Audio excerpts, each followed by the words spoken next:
Nii, siit tuleb meil linaseemne keedus. Öö otsa on ta mul ligunenud. Siin üks paar supilusikatäit. Ja vett on üks 300 või umbes niimoodi. Ja nüüd ma ajan need linaseemned ilusasti keema. Natukene keedan mõni minut.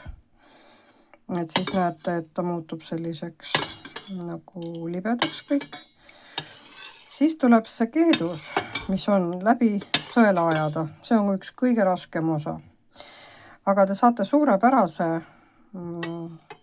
sellise vaata, et juuksebalsami. Et see keedus seisab kindlasti nädal aega külmkapis. Ja kui pesete juukseid, saate seda limataolist keedust oma juustele määrida. Aga sama hästi teeb ta väga palju head ka nahale.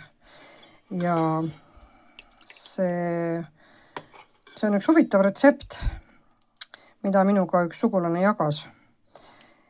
Ja olen proovinud ja juuksed on siidised ja ei ole mingisugust sellist ohtu, et mingisugune lima või asi peaks kuidagi nagu juustesse jääma.